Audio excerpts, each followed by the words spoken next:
Jesus sees the circumstances that you and I are in today. Doesn't it just give us a little bit of peace? Like just knowing that Jesus knows, that he sees.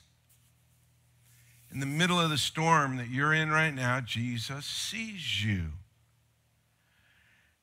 He knows where you're at. He's not lost track of you. He's not forgotten you. Psalm 139 says, there is no place you can go that the Spirit of God is not there. No place. Romans 8 says there is nothing that can separate you from his love. But maybe if you would say, okay, well, if it gives me some little peace that he sees me, then my next question is, why is he leaving me here? Why isn't he saving me? Why isn't he fixing it? Why isn't he stopping the storm? I thought that was his job. No, it's not his job. Listen, I'm not trying to be light about this. I need you to hear this. Possibly, the reason that Jesus isn't stopping the storm yet is because it's not time. Isn't there a time when it's right for Jesus to save us? Isn't there a moment that Jesus says, now, and he reaches in and proves that he's with us and proves that he can save us?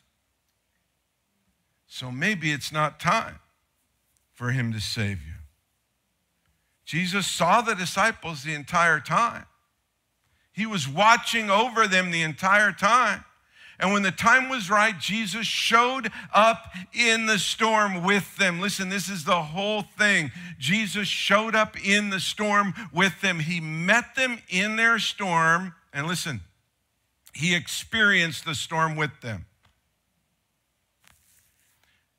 Do you want Jesus to fix your circumstances, or do you want to know that he's with you in your circumstances? You want to know that he's with you. Here's the difference. Jesus experienced the storm with the disciples, but there's one huge difference. The storm tormented, it tortured the disciples, but Jesus was using the storm as pavement for his feet to reach the disciples.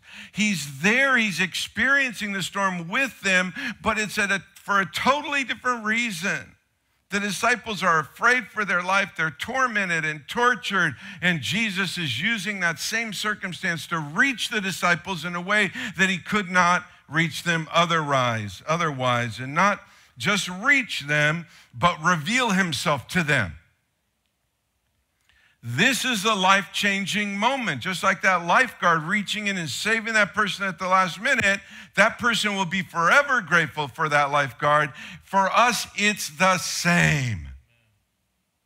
When we meet Jesus at this point, and he uses that storm as pavement for his feet to reach us, he reveals himself to us there like he can in no other way, and we realize that Jesus has the authority to walk on the storm.